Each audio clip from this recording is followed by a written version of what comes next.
अल्लाहुम्मा सल्लि अला सय्यिदिना व मौलाना मुहम्मद व अला आलिहि व सहबिहि व बारिक व सल्लिम व सल्लि अलैहि।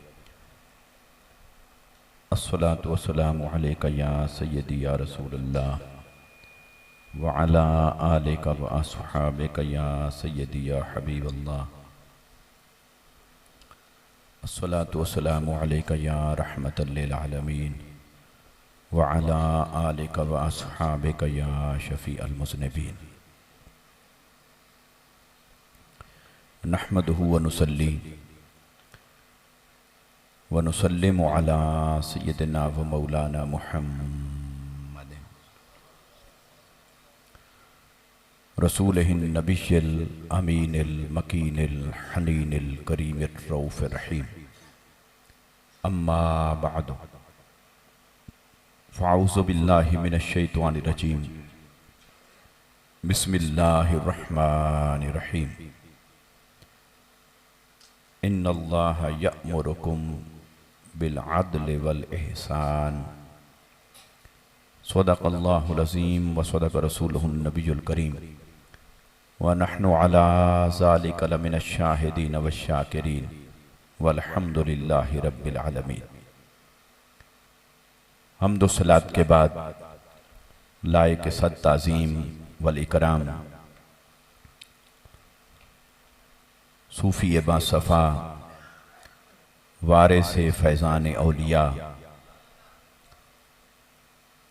यादगार असलाफ़ हज़रत क़िबला पीर तरीक़त रहबर शरीयत प्रोफेसर डॉक्टर मोहम्मद मक़सूद इलाही साहिब नक्शबंदी दामत बरकातुकुमुल आलिया मुअज़्ज़ज़ व मोहतशम खुलफ़ाए ज़ीवकार मुतवस्सिलीन व मुहिब्बीन और मुंतज़िमीन महफ़िल, अल्लाह और उसके हबीब सल्लल्लाहु अलैहि वसल्लम का फ़ज़ल व करम है, जिसके सदक़े से हम सब इस 3 रोज़ा अज़ीमुश्शान रूहानी इज्तिमा के पहले दिन में इस तक़रीब सईद के अंदर हाज़िर हैं। दुआ है कि अल्लाह तबारक व तआला हम सबको ज़ाहिर और बातिन की खैरात नसीब फरमाए और अल्लाह तबारक व तआला अपने इन बरगुज़ीदा हस्तियों के सदक़े से और इन मुकर्रबीन बारगाहे खुदा व मुस्तफ़ा सल्लल्लाहु अलैहि वसल्लम के तुफ़ैल हमें अपना कुर्ब ख़ास अता फरमाए।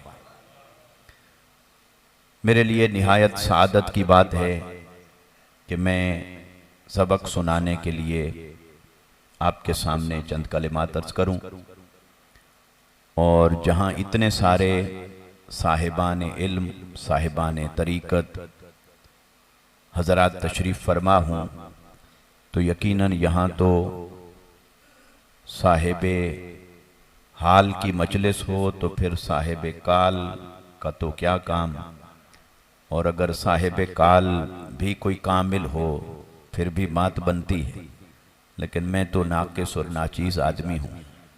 बस ये मेरे लिए सादत है कि मुझे इस सरचश्मे फैज़ से अपने हिस्से की खैरात पाने के लिए यहाँ एक मौका दिया गया है और मैं चंद कलिमात आपकी खिदमत में पेश कर रहा हूँ। मोहतरम मोहम्मद जुनैद साहब मेरे पास तशरीफ़ लाए दावत के लिए और उन्होंने दावत पेश की तो मैंने इसे अपने लिए सादत जानकर इसे कबूल किया और मैं शुक्रगुज़ार हूँ अल्लामा शहज़ाद कमल साहब का, जो प्रिंसिपल हैं जामिया मक़सूदिया के, जिन्होंने इस तक़रीब सईद के लिए मुझे मदऊ फरमाया। बहुत शुक्रिया। मौका की मुनासिबत से चंद कलिमात अर्ज़ करता हूँ। अब इसमें दिल तो कर रहा है कि ऐसी मजलिस हो तो फिर गुफ्तगू के लिए किसी मौजू की पाबंदी नहीं होनी चाहिए, लेकिन तसव्वुफ़ हमें यही सिखाता है कि पाबंदियों में रहकर कैसे मकसूद को पाना है, मकसूद तक पहुँचना है और पाबंदियों में भी रहना है, और पाबंदियाँ ही मकसूद तक पहुँचाती हैं। जिसने पाबंदी की वो अपने मकसूद तक पहुंचा, और जिसने पाबंदी ना की वो फिर दर बदर की ठोकरें खाता है। तो मौजू की भी पाबंदी है, जो कि 3 रोज़ा इज्तिमा है। साफ जाहिर है कि हर एक के लिए एक मौजू का इंतखाब किया गया। तो मेरे लिए मौजू का इंतखाब किया गया है कि हुजूर नबी अकरम सल्लल्लाहु अलैहि वसल्लम की सीरत मुतहरा से हमें अदालती निज़ाम के क्या खदोखाल मिलते हैं और उसकी क्या बुनियादें और क्या उसूल हमारे सामने आते हैं, और फिर खुलफाए राशिदीन के ज़माना तक भी जो अदालती निज़ाम है इस्लाम का, वो हमारे सामने कैसी तस्वीर पेश करता है। इस पर मैं चंद कलिमात अर्ज करता हूँ, मगर तमहीदन अपने ज़ौक़ को पूरा करने के लिए इस अदल के लफ्ज़ से थोड़ी सी गुंजाइश लेकर मैं तसव्वुफ़ की तरफ भी चंद कलिमात अर्ज करता हूँ, क्योंकि तसव्वुफ़ फी नफ्स ही अदल है। ये अदल है अपने नफ्स के साथ, और ये अदल है अल्लाह के बनाए हुए निज़ाम के साथ, और ये अदल है अल्लाह की मखलूक के साथ, बल्कि ये अदल है खुद अल्लाह के साथ। अगर कोई शख्स अल्लाह की इताअत और फरमा बरदारी नहीं करता, उसने जुल्म किया। जब हम लफ्ज अदल को और अदालती निजाम को देखते और समझते हैं, तो फिर ज़ाब्ता यह है कि अल अशिया तुअरफ़ु बिअज़दादिहा, चीजें अपने मुतजाद से पहचानी जाती हैं। हर चीज को उसके मुतजाद से पहचाना जाता है। अगर हम रोशनी को समझना चाहते हैं तो लाजिम है कि हमारे जहनों में अंधेरे का कोई तसव्वुर मौजूद हो। अगर किसी आदमी ने कभी जिंदगी में अंधेरे को नहीं देखा तो वो रोशनी को नहीं समझ सकता।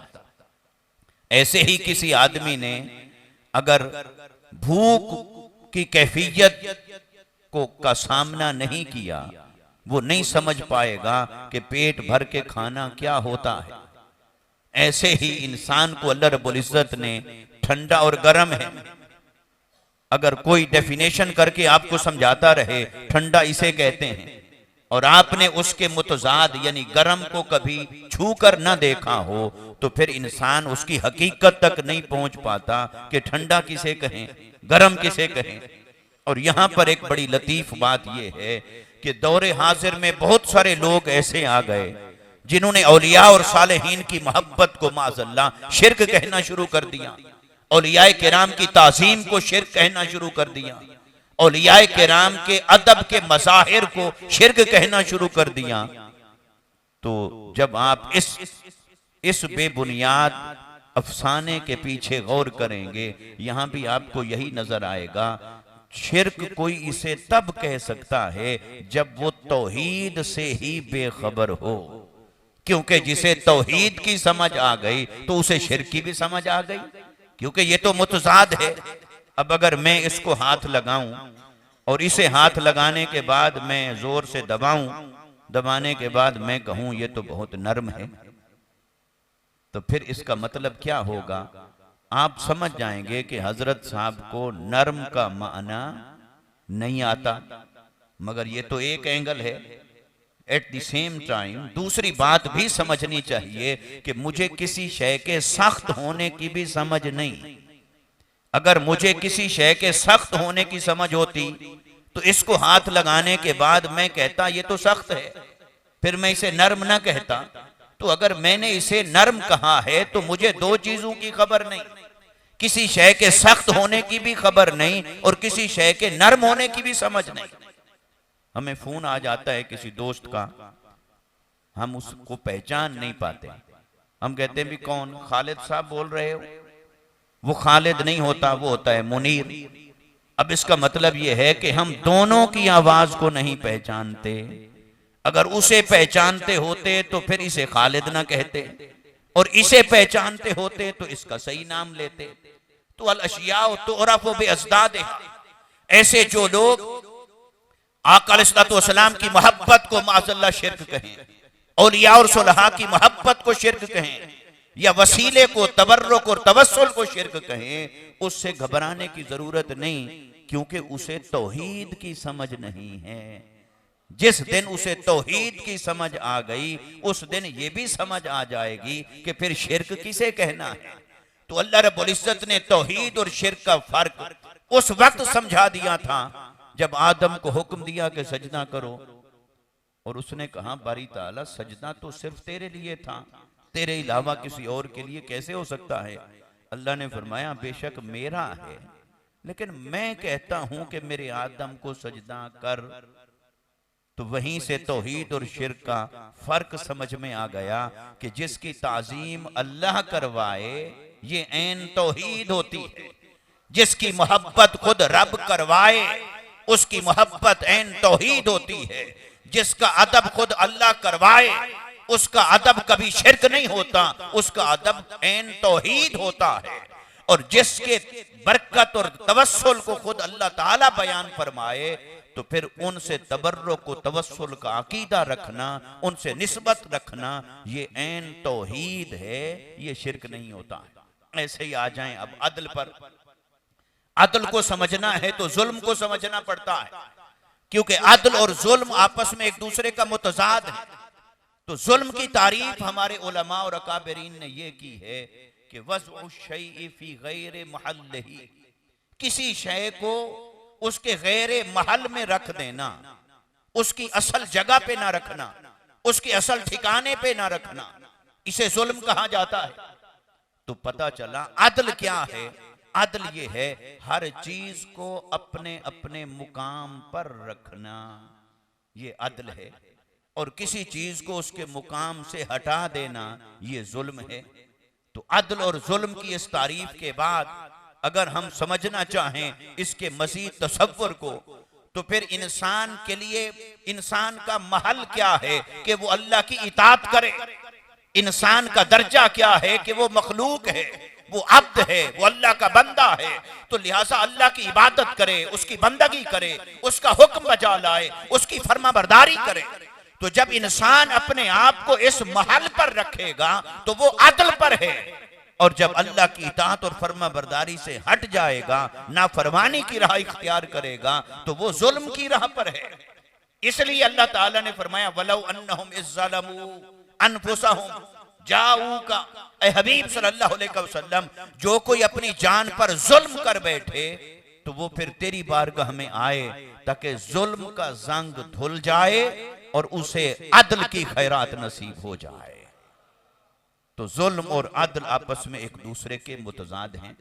अब हम इसके बाद अगर अदल को समझें, अदल और इस्लाम का अदालती निजाम, तो इसमें फिर एक लफ्ज आता है जो आजकल हमारे यहाँ मुस्तअमल है, वो है इंसाफ। अब उर्फ आम में इनको मुतरादिफात समझा जाता है, सिमिलर वर्ड्स, लेकिन ये मुतरादिफ नहीं है। इंसाफ का माना है दो चीजों को बराबर तकसीम कर देना, एक शय को बराबर तकसीम कर देना, उसे दो हिस्सों में बांट देना, दो हिस्से बना देना, इसको इंसाफ कहते हैं। अदल किसे कहते हैं? जिसकी जो जरूरत है उसकी उतनी जरूरत को पूरा कर देना, ये अदल कहलाता है। ये मैं आपको मिसाल समझाता हूं। वो जुल्खुवैसरा तमीमी, आका अलैहिस्सलाम ने माले गनीमत तकसीम फरमाया, वो खड़ा हो गया, उसने एतराज उठा दिया, माज़ल्ला ए दिल वफी रिवायत इत्तकिल्लाह या मोहम्मद नकल कुफ्र कुफ्र नबाशत, कहने लगा है मोहम्मद सल्लल्लाहु अलैहि वसल्लम अदल करें। तो आका अलैहिस्सलाम ने फरमाया मन मन यादिल इज लम आदिल, कौन अदल करेगा अगर मैं अदल नहीं करूंगा? मैं अदल नहीं कर रहा तो अदल कौन करेगा? अब आका अलैहिस्सलाम ने यह फरमाया, वो पीछे मुड़ के चला गया और आका अलैहिस्सलाम ने फरमाया देख लो इसकी पुश्त से कौम निकलेगी जो नमाजें पढ़ेंगे तुमसे ज्यादा, रोजे रखेंगे तुमसे ज्यादा, इबादत करेंगे तुमसे ज्यादा, कुरान पढ़ेंगे तुमसे ज्यादा, मगर वो कुरान उनके हलक से नीचे नहीं उतरेगा, वो नमाजें उन्हें बचा नहीं पाएंगी, क्योंकि वो दीन से ऐसे खारिज हो चुके होंगे जैसे तीर कमान से निकल जाता है और उसकी वापसी की फिर कोई राह नहीं रहती। अब इस हदीस की दीगर तफसीलात की तरफ जाए बगैर लफ्ज अदल इस्तेमाल हुआ। आका अलैहिस्सलाम अदल फरमा रहे थे, उसने अदल का मफहूम नहीं समझा था। वो चाहता था कि आप इंसाफ करें और आप अदल फरमा रहे थे। और अदल क्या था? कोई जरूरतमंद था 5 दीनार का, कोई जरूरतमंद था 10 दीनार का, कोई जरूरतमंद था 20 दीनार का। क्योंकि किसी के घर में 2 अफराद थे, किसी के घर में 5 अफराद थे, किसी के घर में 8 अफराद थे। कोई ऐसा था कि उसके घर में अपना भी कुछ ना कुछ था, कोई ऐसा था कि उसके पास कुछ भी अपना नहीं था, कोई ऐसा था कि जो मकरूज भी था, और कोई ऐसा था कि जो अल्हम्दुलिल्लाह पहले से भी खुशहाल था। अब एक रास्ता तो ये था कि आका अलैहिस्सलाम माले गनीमत के बराबर हिस्से फरमाते, हर एक को 10-10, 100-100 बांट देते, ये इंसाफ कहलाता। लेकिन जब आका अलैहिस्सलाम बराबर बांट देते, क्या वो अपने मुआशी दर्जे के एतबार से वो सारे लोग एट दी एंड बराबर हो जाते? जिसके घर में पहले भी 100 रखा है, उसको जब 100 दे के रवाना करते मेरे मुस्तफा, वो तो 200 का मालिक हो जाता। लेकिन जिसके घर कुछ नहीं था वो 100 का मालिक बनता। जो 50 का मकरूज था उसके पास 50 बचता, और जिसके घर के अफराद ज्यादा थे उसकी जरूरत ज्यादा थी, जिसके घर के अफराद कम थे उसकी जरूरतें कम थी। तो उस देखने वाले ने जब एतराज किया, उस मुनाफिक ने, उसकी निगाह ये चाह रही थी कि हर एक को माल बराबर मिले। वो बराबर मिलना इंसाफ के तकाजे के मुताबिक था, अदल के तकाजे के मुताबिक न था। और निगाह मुस्तफा ये देख रही थी कि इसकी जरूरत क्या है, इसके घर में अफराद कितने हैं, ये मकरूज कितना है, जरूरतमंद कितना है। इसलिए मेरे आका ने जाहिर की मिकदार को नहीं देखा, मिकदार हर एक की अलग अलग कर दी। लेकिन अलग अलग मिकदार से मेरे मुस्तफा ने जब वो माले गनीमत बांट दिया और सारे घर चले गए, तो घर जाने के बाद सब बराबर हो गए। ये था अदले मुस्तफा। घर जाने के बाद सारे बराबर हो गए, सारे बराबर हो गए। तो ये वो इक्वेलिटी, वो मुसावात उसका नतीजा था आका अलैहिस्सलाम के अमल मुबारक का। उस अमल मुबारक का अंजाम और नतीजा था बराबरी कायम हो जाना। लेकिन आका अलैहिस्सलाम अगर बराबर मिकदार में तकसीम फरमाते तो क्या मुआशरे के वो सारे लोग नतीजतन बराबर होते, या उनके दरमियान जो तफावुत था, जो फर्क था, कोई कमजोर था कोई ताकतवर था, वो बरकरार रहता, कोई मालदार था कोई गरीब था, वो फर्क बरकरार रहता। अगर मिकदार बराबर दी जाती तो यहां अदल है। इसलिए इस्लाम हमसे तकाजा करता है अदल का, इंसाफ का नहीं। इसको सादा लफ्जों में यूं समझ लीजिए, एक आदमी है, जरा वो ताकतवर है और माशाल्लाह जसीम है, लंबा चौड़ा कद है। अब वो खाएगा तो उसको आप 1 रोटी दें तो उसका तो गुजारा नहीं। उसके मुकाबले में एक बिल्कुल नहीफ कमजोर आदमी है, थोड़ा खाने वाला है, उसका 1 रोटी से गुजारा होगा। अब यहां तकाजा क्या है? अक्ल का। अगर 2-2 रोटियां दी जाएं दोनों को, तो ये जाहिरन मिकदार के एतबार से तो बराबरी आई, लेकिन एक की भूख से ज्यादा है और दूसरे की भूख से कम है। लिहाजा भूख एक की मिटी नहीं, एक के पास जरूरत से जायद चला गया, तो मुआशरे के अंदर इंसाफ ना हुआ। इसलिए दोस्तान मोहतरम, इस्लाम ने हमें अदल का हुक्म दिया है।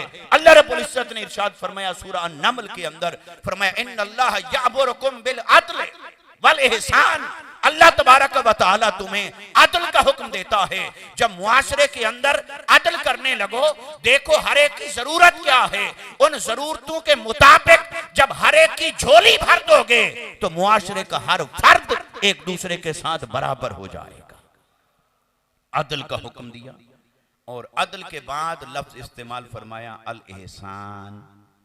अदल के बाद एहसान की इजाजत है, एहसान करो, बल्कि एहसान का हुक्म है, तो एहसान करो अदल के बाद।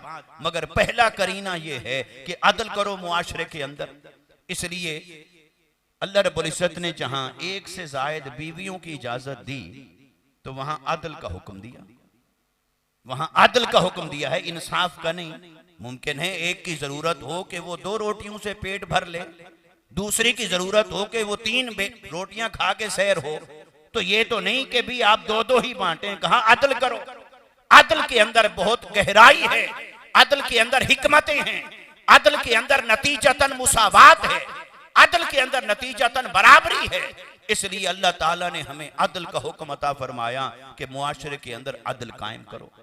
अब जो मैंने अर्ज किया कि तसव्वुफ भी अदल है, वो उस माना में है कि इंसान की जो जगह है वो अब्द की जगह है, अब्द बनकर रहे। और अगर वो अब्द बनकर न रहे तो अपने महल से हट गया, महल से हट गया तो जुल्म हो गया। लिहाजा वो जब भी अल्लाह की नाफरमानी करता है, जुल्म करता है। जब वो नाफरमानी और गुनाह की राह इख्तियार करता है, वो अपने आप पर जुल्म करता है, वो अदल की राह से हट गया होता है।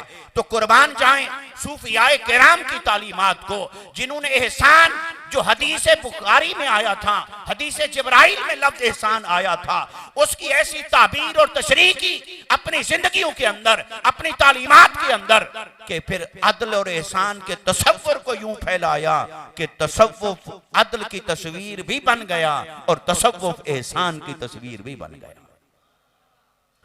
अब इस निज़ाम अदल की एक ब्रांच है अदालती अदल। चूंकि अदालत में जो अदल होता है वो पूरे निज़ाम अदल की एक शाख है। वैसे तो पूरा निज़ाम अदल है, आप उठना बैठना, घर अहलो अयाल के साथ अदल है, बीवी बच्चों के साथ अदल है, अफराद खाना के साथ अदल है, हमसाये के साथ अदल है, कोलीग्स के साथ एक अदल है, साहिब तरीकत हैं, एक जगह रहते हैं, तंजीम में रहते हैं, वहां एक अदल है। तो हर जगह अदल है, मगर उस निज़ाम अदल की एक ब्रांच का नाम है अदालती निज़ाम। तो अदालती निज़ाम भी अदल पर कायम है। जब आका अलैहिस्सलातु वस्सलाम की सीरत मुतहरा से देखेंगे तो आपके अदल के जो नमूने मिलते हैं, अदल को जिस तरह आपने कायम फरमाया। मारूफ वाक़या है, जब कुरैश की एक अमीर घराने की खातून चोरी के इल्जाम में पकड़ी जाती है और बड़े बड़े रऊसा अमीर लोग सफारिश के लिए आते हैं, या रसूलल्लाह इसको मुआफ कर दीजिए, बड़े घराने की है, नताइज होंगे, असरात होंगे। कुर्बान जाएं आका अलैहिस्सलातु वस्सलाम ने इरशाद फरमाया सुनो, अगर इसकी जगह मेरी बेटी फातिमा भी होती तो मुस्तफा करीम सल्लल्लाहु अलैहि वसल्लम वही हुक्म जारी फरमाते अदल का और इंसाफ का। तो मेरे आका सल्लल्लाहु अलैहि वसल्लम ने खुद अदल पर जिंदगी गुजारी, अदल का आईना बने, अदल का नमूना बने, अदल की सीरत अता फरमाई, अदल की तालीमात अता फरमाई, अदल का निजाम अता फरमाया और अदल के निजाम को यूं नाफिज फरमाया कि आका अलैहिस्सलातु वस्सलाम ने एक सिहाबी को सजा दी, शराब पीने की, कोड़े लगाए, सजा दी। और ये जो सजा है ताजीर के तौर पर हो या हद के तौर पर हो, सजा जब कोई भुगत लेता है तो सजा भुगत लेने के बाद वो उस जुर्म के मैल कुचैल से पाक हो जाता है, पाक हो जाता है। अगर उस सजा के साथ हक़्क़ुल्लाह और हक़्क़ुल अब्द जो मुंसलिक था वो सारा अदा कर दिया तो वो पाक हो जाता है। तो आका अलैहिस्सलातु वस्सलाम ने एक सिहाबी को शराब की ममानियत के बाद आका अलैहिस्सलाम ने सजा दी, कोड़े लगाए, तो आपने अदल पूरा फरमा दिया। ये आपका तकाजा था अदल का, अल्लाह के हुक्म को नाफिज करने का।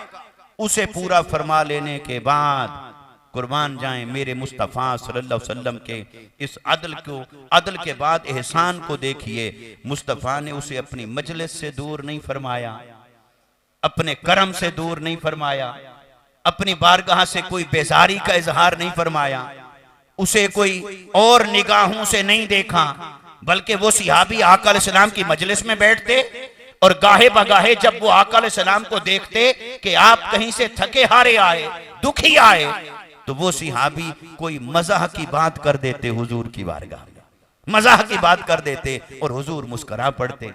तो किसी ने उसे डांटा, भाई तुम आका अलैहिस्सलाम की बारगाह में भी ऐसे करते हो, मजाह की बात करते हो। जायज मजाक, हमारे वाला मजाक नहीं, हम तो फिर पाबंदियों में और हद में नहीं रहते। जो जायज मजाक है तो आका अलैहिस्सलातु वस्सलाम की बारगाह में ऐसा करते हो। तो आका अलैहिस्सलातु वस्सलाम ने सुन लिया कि कोई उस सहाबी को ताना दे रहा है कि तुम अपना माजी देखो, तुम तो ऐसे थे, कुर्बान जाएं, अदल मुस्तफा भी कायम हो चुका था, पर एहसान मुस्तफा ये हुआ। मेरे आका ने फरमाया खबरदार, इसे कुछ ना कहो, अगर इसकी तौबा को मैं पूरे कबीले पर तकसीम कर दूं, सब माफ हो जाएं, फिर भी इसकी तौबा की बरकत बच जाए। जिसने अपने जुर्म को यूं कबूल किया तो चूंकि सजा ने उसे पाक कर दिया है, तो आज देखिए कि आज कहा तो जाता है कि मुजरिम से नफरत न करें, लेकिन हम में से कितने लोग हैं जो ऐसा करते हैं, जो इस पर अमल करते हैं। तो आका अलैहिस्सलाम ने जहां अदल कायम फरमाया, वहां अदल के साथ एहसान को किस तरह लाजिम रखा, उसे अपनी मजलिस में बिठाते और आका अलैहिस्सलाम उस सहाबी की उसी तरह उसकी खबरगिरी फरमाते जैसे बाकियों की फरमाते। ऐसे ही आका अलैहिस्सलाम के पास एक खातून आ गई, बड़ा दर्दनाक वाकया, बहुत दर्दनाक वाकया। हुजूर की बारगाह में अर्ज, या रसूलल्लाह सल्लल्लाहु अलैहि वसल्लम, मुझसे जुर्म हुआ है, मेरे पेट में बच्चा है। आका अलैहिस्सलाम ने फरमाया कि शायद तुम जो कह रही हो तकवा की वजह से कह रही हो, शायद ऐसा ना हो, वापस जाओ, सोच के आना। वो चली जाती, फिर आती है आका अलैहिस्सलाम की बारगाह में, या रसूल अल्लाह, मेरा जो अमल है मुझे बेचैन कर रखा है, बेताब हूं, मुझे पाक कीजिए, सजा दीजिए, सजा देकर मुझे पाक फरमाएं। मेरे आका सल्लल्लाहु अलैहि वसल्लम उसे फिर भेजते हैं, वो फिर आती है 4 मर्तबा।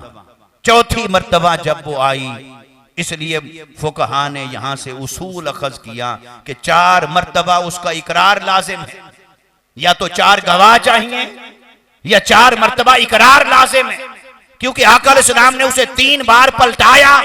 चौथी बार जब आई तो आका अलैहिस्सलाम ने फरमाया चलो ठीक है, तुम्हें सजा मिलेगी, मगर तुम्हारे पेट में बच्चा है, इसको तो सजा नहीं दी जा सकती।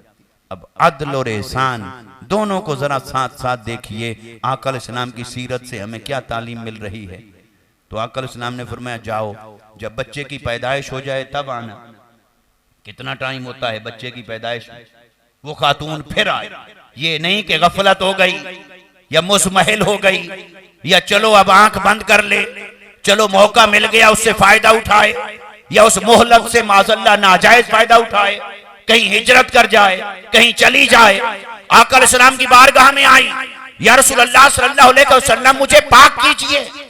मेरे आका सल्लल्लाहु अलैहि वसल्लम ने उस बच्चे को देखा, फरमाया अभी ना ये खा सकता है ना पी सकता है, ये तेरे बगैर अभी रह नहीं सकता, वापस चले जाइए, इसकी परवरिश कर। वो खातून चली जाती, फिर वो अपने बच्चे की परवरिश करती है। फिर वो आती है जब दूध छुड़ाने की उम्र हो गई, रोटी खाने वाला हो गया बच्चा। वो खातून आई हुजूर की बारगाह, उसके एक हाथ में बच्चा है, एक हाथ में रोटी का टुकड़ा। वो रोटी का टुकड़ा अपने बच्चे को खिला रही है और दिखा रही है कि या रसूलल्लाह सल्लल्लाहु अलैहि वसल्लम, ये देखिए मेरा बच्चा अब रोटी खा लेता है, खुद से खा लेता है, रोटी खाने के काबिल हो गया है, अब ये मेरे बगैर भी जी लेगा। तो आका अलैहिस्सलाम ने जब उसका ये जज्बा देखा, ये पाकीज़गी देखी, ये इस्मत देखी, ये इफ़्फ़त देखी, ये देखा कि अल्लाह की नाफरमानी का बोझ मेरे कंधों पर ना रहे, कब्र में जाऊं तो मैं पाक होकर जाऊं, ये जज्बा था। तो आका अलैहिस्सलाम ने फिर उस खातून के लिए सजा का हुक्म फरमाया, और वहां से आपके लिए और मेरे लिए सुन्नत हासिल हुई कि अगर ऐसा कोई जुर्म हो तो उसकी सजा क्या है, वरना तो ये कुरान मजीद से साबित न था, यह हदीस से साबित हुआ। ऐसे ही आका अलैहिस्सलाम की बारगाह में एक दिन यहूदी आए, एक मर्द और एक औरत को लेकर। चूंकि आका अलैहिस्सलाम मिसा के मदीना के बाद उस रियासत के सरबराह थे, जिम्मी रहते थे, वो गैर मुस्लिम रहते थे। हुजूर की बारगाह में आए, फैसला फरमाएं, कुर्बान जाएं रहमतुल लिल आलमीन पर। मेरे आका ने फरमाया फैसला तो कुरान के मुताबिक होता है, पर आओ मैं तुम्हारा फैसला अपने कुरान के मुताबिक नहीं करता जब तक तुम मुझे नहीं मानते। तुम जिस किताब को मानते हो वही तौरात ले आओ, मैं तुम्हारा फैसला तुम्हारे मुताबिक करूंगा। वो तौरात लेकर आ गए, और उनके जो उलमा थे, यहूद के उलमा जिनकी कुरान ने मुसम्मत की, वो छुपा लेते थे चीजें, हक को छुपा लेते थे। वो आ गए और आका अलैहिस्सलाम की बारगाह में कहने लगे बस इसकी ये सजा है कि इनके साथ ऐसा कर दें, ऐसा कर दें, ऐसा कर दें। तो हुजूर ने फरमाया नहीं, असल तौरात की सजा दिखाओ। तो हजरत अब्दुल्ला बिन सलाम जो पहले यहूदी आलिम थे फिर मुसलमान हुए, हुजूर ने उनसे पूछा आप बताएं। उन्होंने पढ़ के बताया या रसूलुल्लाह सल्लल्लाहु अलैहि वसल्लम ये झूठ बोल रहे हैं, तौरात में सजा ये नहीं है, ये स्किप कर रहे हैं, कुछ लाइनें छोड़ रहे हैं, ये सजा नहीं, सजा ये लिखी है। तो आका अलैहि सलाम ने उन पर सजा जारी फरमाई उनकी किताब के मुताबिक, उनके मजहब के मुताबिक, उनके दीन के मुताबिक, तौरात के मुताबिक। तो आका अलैहिस्सलाम की शान अदल को भी देखिए, आपकी शान एहसान को भी देखिए। ऐसा पैकर खुल्क अजीम रब ने हमें अता फरमाया जो सजा दे और सजा देते हुए भी अदल को कायम रखे और अदल के साथ एहसान को भी कभी फरामोश न करे। आज दोस्तों हमारे मुआशरे में जुर्म कहां पहुंचा है। मुजरिम भागता फिरता है, वो अपने जुर्म का ना इकरार करता है, सबूत भी मिटा देता है, सबूत देने को तैयार नहीं, और किसी तौर पर भी वो अपना जुर्म कबूल करने को तैयार नहीं। और जो मुआशरा मुस्तफा ने अता फरमाया उस मुआशरे की पहचान ये थी कि अगर उनसे जुर्म हो जाता था वो अपने मुजरिम होने का खुद आकर इकरार करते थे, या रसूलुल्लाह हमसे जुर्म हुआ, हमें आप पाक कीजिए। तो फिर उस मुआशरे में कैसे क्राइम जुर्म कैसे रह सकता है। तो ये जब तक बातिन को पाक न किया जाए, ये जाहिर का जो अदल है ये वो नताइज और समरात नहीं देता जब तक दिल तसव्वुफ और एहसान की राह पर न चल रहा हो, उस राह पर चल रहा हो। फिर जो जाहिरी निज़ाम अदल है फिर उसके समरात आते हैं, फिर उसके नताइज आते हैं। ऐसे ही ये आका अलैहिस्सलाम की सीरत मुतहरा की मिसाल, ऐसे खुलफाए राशिदीन की मिसाल है। और आखिर में हज़रत सिद्दीक़ अकबर रज़ियल्लाहु ताला अन्हु के ज़माना खिलाफत में आप भी जब कोई फैसला होता सबसे पहले कुरान को देखते, फिर आका अलैहिस्सलाम की हदीस को देखते, अगर ना पाते फिर तमाम सहाबाए किराम को बुलाकर मशवरा करते, बताओ ये मामला पेश आया क्या करें, फिर उनके मशवरे के मुताबिक फैसला करते। यही तरीका हजरत उमर बिन खत्ताब रज़ियल्लाहु ताला अन्हु के जमाने में था, यही हजरत उस्मान हजरत मौला कायनात के जमाने में था। एक दिन हजरत मौला कायनात रज़ियल्लाहु ताला अन्हु के पास एक शख्स आ गया। उसने कहा जी मेरा एक दोस्त था, वो फौत हो गया, फौत होने से कबल उसने 1000 दीनार मुझे दिए अमानत के तौर पर, और उसने कहा कि जो तेरा दिल चाहे वो मेरे बेटे को दे देना, बाकी तुम रख लेना। अब यहां देखिए हजरत मौला कायनात का अदल देखिए। तो वो शख्स आता है हजरत मौला कायनात की बारगाह में, आता है कि ये मुझे वसीयत की गई और वसीयत पर अमल करना फर्ज है, मेरे दोस्त ने वसीयत की, मैं इस पर अमल करना चाहता हूं, आप फैसला करें, आप डिसीजन दें, अदालती फैसला आप फरमाएं क्या करना है। तो हजरत मौला कायनात रज़ियल्लाहु ताला अन्हु ने पूछा तेरा दिल क्या कहता है। जब उसने मरने वाले ने कहा कि जो तेरा दिल चाहे वो मेरे बेटे को देना, बाकी तुम रख लेना। उसने कहा जी मेरा दिल ये चाहता है 900 मैं रखूं और 100 उसको दे दूं। मेरा दिल चाहता है कि 900 मैं रखूं और 100 उसको दे दूं।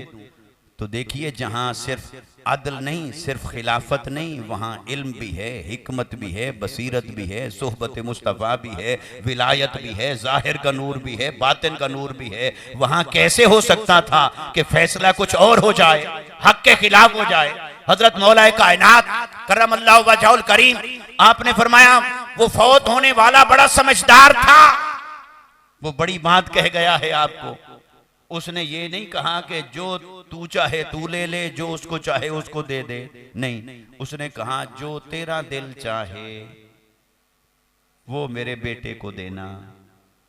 अब तेरा दिल चाहता है 900 को, तेरा दिल चाहता है 900 को, तो मरने वाले ने तो ये वसीयत की कि जो तेरा दिल चाहे वो मेरे बेटे को देना, बाकी तू रख लेना। अब 900 उसके बेटे को दे, ये उसका हक है, 100 तू रख सकता है, ये तेरी दोस्ती का हिस्सा है। तो हजरत मौला कायनात रज़ियल्लाहु तआला अन्हु व कर्रमल्लाहु वजहुल करीम, आपने भी ऐसे फैसले फरमाए हजरत उमर बिन खत्ताब के जमाने में, और बास तारीखी रिवायात के मुताबिक हजरत उस्मान के जमाने में एक वाकया हुआ, और ऐन मुमकिन है कि यह वाकया दोनों बार हुआ हो, और दोनों बार हजरत मौला कायनात रज़ियल्लाहु तआला अन्हु ने फैसला फरमाया। क्या फैसला फरमाया? हजरत उमर का जमाना था, एक केस आ गया, एक खातून है, 6 माह में उसके यहाँ बच्चे की पैदाइश हो गई। तो हजरत उमर ने और दूसरी रिवायत के मुताबिक हजरत उस्मान ने फैसला फरमा दिया कि इसको तो सजा दी जाए, 6 महीने में कैसे बच्चा हो सकता है। लिहाजा शादी के 6 महीने बाद बच्चा हो गया। तो शादी के 6 महीने बाद कैसे हो सकता है? तो उन्होंने उसकी सजा का हुक्म जारी फरमा दिया, सजा। तो हजरत मौला कायनात रज़ियल्लाहु तआला अन्हु तक वो बात पहुंची। आपने फरमाया इधर आओ। हजरत उस्मान के पास ले गए, या हजरत उमर का वाक़या है तो उनके पास ले गए, चूंकि दोनों के बारे में रिपोर्ट हुआ है, उनके पास ले गए। फरमाया ये फैसला कैसे किया है? फरमाया ये दलील है, ये सबूत है, ये सबूत है, और इस सबूत की बुनियाद पे मैंने फैसला किया। तो हजरत मौला कायनात रज़ियल्लाहु तआला अन्हु व कर्रमल्लाहु वजहुल करीम, आपने फरमाया कि आपने कुरान नहीं पढ़ा? कुरान कहता है वह हमलहु व फिसालहु सलासून शहरन, नहीं पढ़ा कि 30 महीने कुरान ने दिए, 30 महीने कुरान ने दिए कि दूध छुड़ाना और बच्चे को पेट में उठाना, इसके लिए कुरान ने बयान किए 30 महीने। और दूसरे मुकाम पर कुरान ने दूध की उम्र रख दी 2 साल, तो 2 साल तो हो गए 24 महीने, और टोटल कुरान ने कहा 30 महीने। तो इसका मतलब है कि ये 6 माह में भी बच्चे की पैदाइश हो सकती है। अरे आज बायोलॉजी, एम्ब्रियोलॉजी, आज इतने मेडिकल टेस्ट और साइंस की रिसर्च के बाद आज इस नतीजे पर पहुंच रहा है इंसान कि 6 माह में भी बच्चा हो सकता है। कुर्बान जाए हजरत मौला कायनात के फहम पर, आपके अदल पर, आपकी बसीरत पर। आपने नूर इलाही से तब जान लिया था कि कुरान ने जो बात की है वो हक है। हजरत उमर बोल उठे, फरमाया लौला अलीयुन लहलका उमर, अगर आज अली ना होते तो उमर एक बेगुनाह को सजा देकर हलाक हो गया था। ये एक्सेप्टेंस थी, ये कबूलियत थी अदालती फैसलों की। आज हमारे यहां भी फैसले होते हैं, हमारे अपने फैसले देख। आज ये जो सबसे बड़ी वबा है हमारे मुआशरे के अंदर, वो तौहीन अदालत की, इसका इस्लाम में कोई तसव्वुर नहीं। तौहीन जहां अदालत की है वहां एक मुसलमान की है, फर्द की है। आका अलैहिस्सलाम ने तो एक मोमिन के लिए फरमाया, इसकी हुर्मत काबे की हुर्मत से ज्यादा है।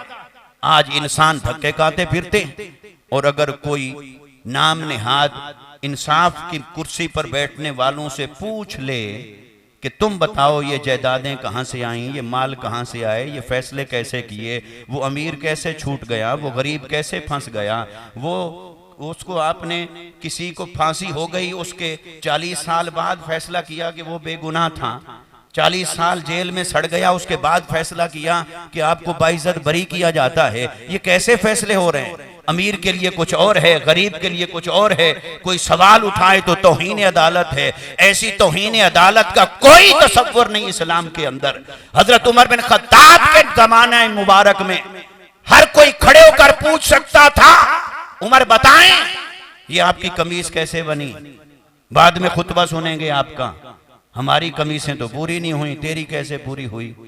खलीफा वक्त ने ये नहीं कहा मेरी तौहीन, खलीफा वक्त ने ये नहीं कहा मुझे तो सवाबदीदी इख्तियारात हासिल हैं, खलीफा वक्त ने ये नहीं कहा कि जब तक मैं मनसब पर हूं मेरा एहतसाब नहीं हो सकता, जब उतर जाऊं फिर पूछना।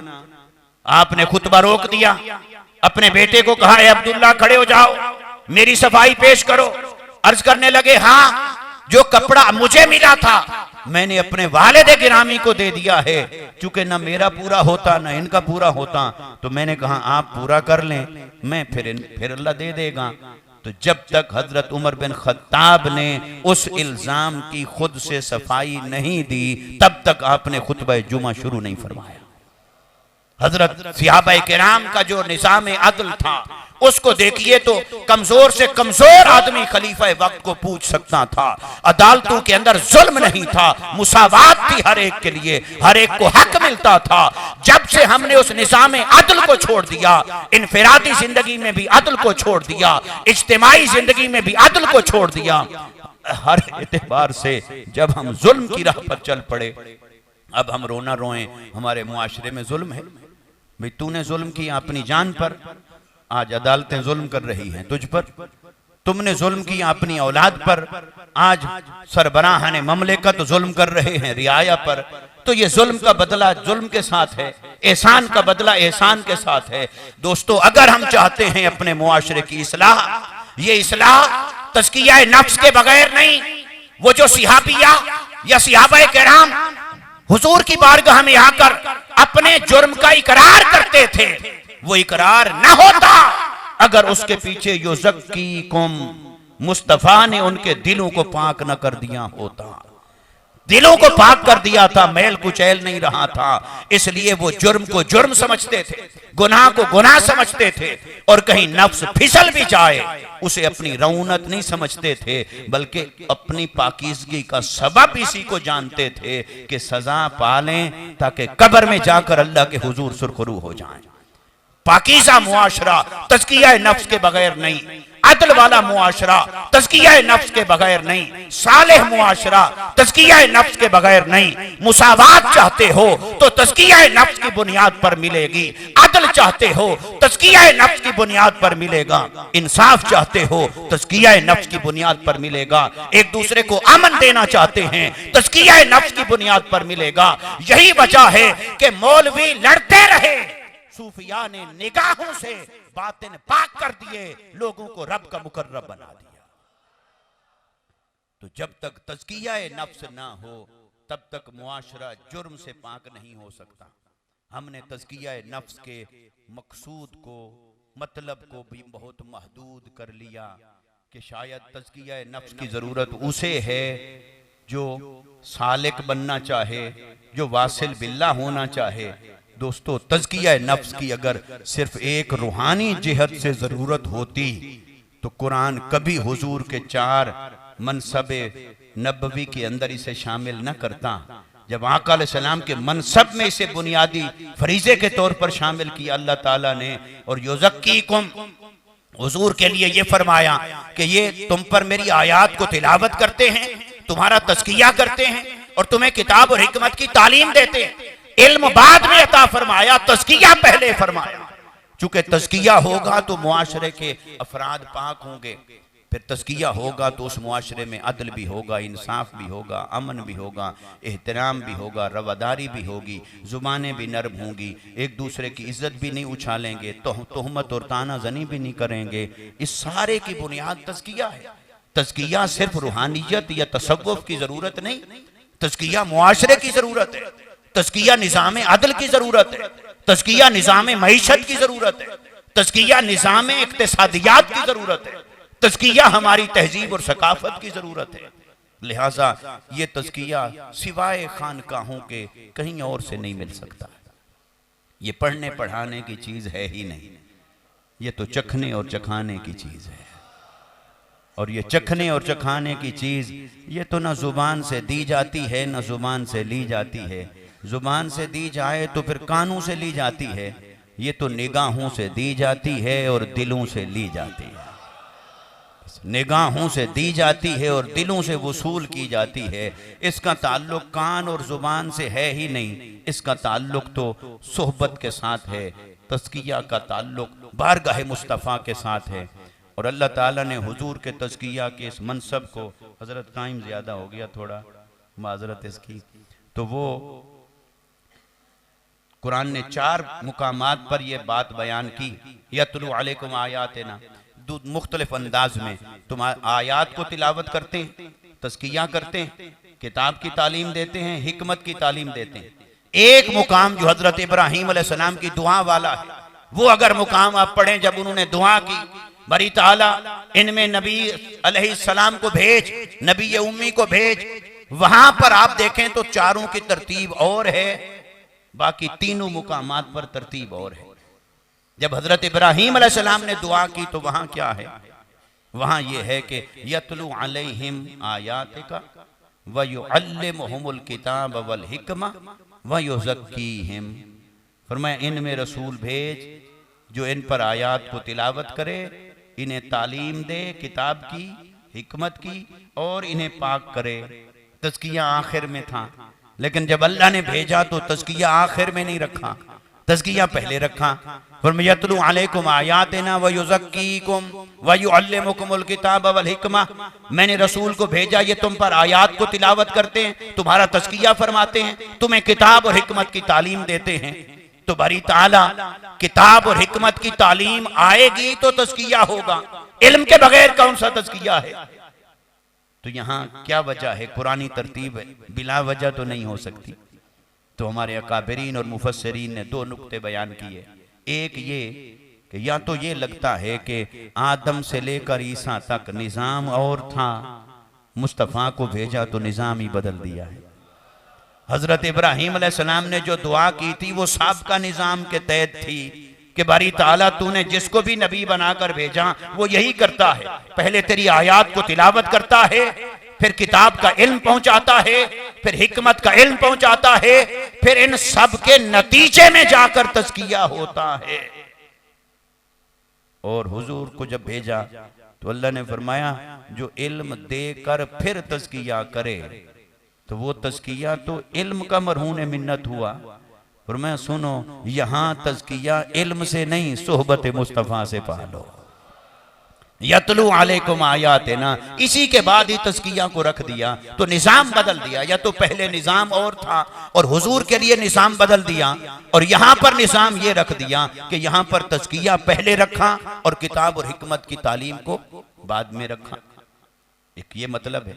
दूसरा ये है कि ये इल्म से पहले तज़किया हुआ कैसे। देखें, तज़किया है साफ होना। अब एक आदमी है, वो अगर उसे वुजू करने का इल्म नहीं, तरीका कि हाथ धोने हैं, चेहरा धोना है, कोनियाँ यहाँ तक, सर का मसा, पाँव, ये 4 फ़र्ज हैं, ये वाजिब हैं, ये सुन्नतें हैं, अगर उसे वुजू के तरीके का इल्म नहीं तो क्या वो पाक हो सकता है? बोलिए। तो पहले इल्म होगा, फिर पाकी हासिल करेगा इल्म के ज़रिए से। तो अल्लाह ताला ने युज़क्कीकुम पहले फरमाया और युअल्लिमुकुमुल किताब वल हिकमा बाद में। तो बारी ताला इल्म बाद में आ रहा है, तो ये तज़किया पहले कैसे हो गया? फरमाया जो इल्म से तज़किया आएगा वो तो उम्मत में जारी और सारी रहेगा, मगर यहाँ जिस मजलिस में तुम बैठे हो, यहाँ बैठकर भी अगर तज़किया तुम्हें इल्म के बाद मिले तो फिर क्या मिला? आओ यहाँ निगाह मुस्तफ़ा से खैरात पालो, निगाह से मिला। और हुजूर की इसी सुन्नत को सूफिया ने अपनाया। तो जो हुजूर के रास्ते पर रहा उनकी भी निगाह से तज़किया हो जाता है, फिर इल्म का सफ़र जारी रहता है, जब तक जारी रखें जारी रहता है।